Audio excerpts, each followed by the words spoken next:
Delhi BJP के बड़े नेताओं ने झुग्गियों में प्रवास किया है और दिल्ली के बीजेपी अध्यक्ष वीरेंद्र सचदेव झिलमिल में झुग्गी में रुके, तो वहीं बीजेपी सांसद बांसुरी स्वराज दिल्ली के ग्रेटर कैलाश के बिंदुसार कैंप में पहुंची, जहां पर बांसुरी स्वराज बच्चों के साथ बातचीत करती हुई, लोगों के साथ सेल्फी लेती हुई नजर आई।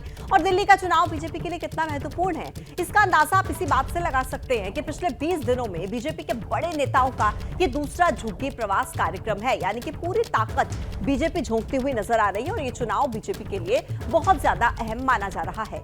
आम आदमी पार्टी की तरफ से एक तरफ आरोपों की बौछार, तो दूसरी तरफ देखिए लगातार झुग्गी प्रवास जो बीजेपी के बड़े नेताओं की तरफ से किया जा रहा है। वीरेंद्र सचदेव झिलमिल की झुग्गी में रुके और एबीपी न्यूज से खास बातचीत में दिल्ली बीजेपी के अध्यक्ष वीरेंद्र सचदेवा ने दिल्ली की आम आदमी पार्टी सरकार पर बड़ा हमला बोला। उन्होंने दिल्ली में सही नियत से काम करने की जरूरत पर जोर दिया। सर, जो राजनीति में सांप सीढ़ी चल रही है वो यहाँ पर जमीन पर देखने को मिल रही है, कहेंगे?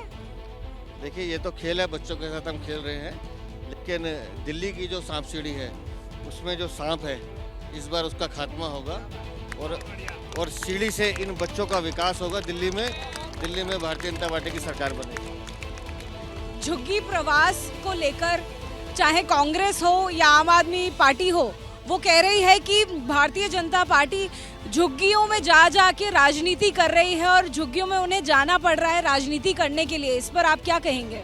हम इन झुग्गी वालों के बीच जा रहे हैं पिछले 6 महीने से और हम इनसे एक ही सवाल पूछते हैं, पानी मिला पीने को? ये मना करते हैं। बिजली का बिल दिखाते हैं, बिल बढ़े हुए आ रहे हैं। नागरिक सुविधाएं बिल्कुल जीरो हैं और अरविंद केजरीवाल ने जो इनको वादे किए थे उन वादों के ऊपर इनको ठगा गया है। तो अब इनकी तकलीफ हमारी तकलीफ, और इनको इस बात का विश्वास दिला रहे हैं कि भारतीय जनता पार्टी की सरकार आएगी तो इनके बच्चों की शिक्षा के, इनके स्वास्थ्य की, इनके रोजगार की और इनके होनहार भविष्य की चिंता भारतीय जनता पार्टी करेगी। देखिए, सबसे पहला सवाल तो यही कि लगातार जो बीजेपी के तमाम नेता हैं वो झुग्गियों में जा रहे हैं और जो कमेटी बनी है बांसुरी जी, उनमें भी एक झुग्गियों के लिए अलग से कमेटी बनाई गई है। तो क्या कुछ देखा जाएगा मैनिफेस्टो में भी, क्या जगह मिलेगी और क्या कुछ मुद्दे हैं? देखिए, संकल्प पत्र की घोषणा बहुत जल्द होने वाली है। आप जानती हैं कि संकल्प पत्र के सुझाव हम सब जनता के पास जाकर ले रहे हैं। इतना मैं आपको जरूर बोलूंगी कि भाजपा हमेशा अपने हृदय में एक कोर वैल्यू लेके चलती है और वो है जन कल्याण की। और इसीलिए आपने देखा होगा कि 1 दशक में जो मोदी जी का शासन रहा है उसमें रेडी पटरी वाले हों या फिर जिसमें आपने देख लिया पीएम स्वनिधि योजना वो लेकर आए ताकि रेडी पटरी वालों को उनके अपने कामकाज के लिए बहुत ही सरल तरीके से ऋण मिले, या फिर मुद्रा योजना में लोगों को स्वावलंबी करने के लिए बहुत आसानी से दूसरा ऋण मिले।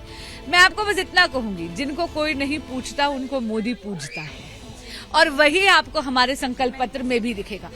एक बात मैं आपको जरूर कहूंगी, महाराष्ट्र, हरियाणा, मध्य प्रदेश में जिस प्रकार की आप लोगों ने महिलाओं के प्रति यानी विमेन लेड डेवलपमेंट को प्रमोट करने के लिए जिस तरह की जन कल्याणकारी योजनाएं आपने वहां देखी, आपको दिल्ली में देखने के लिए अवश्य मिलेगी।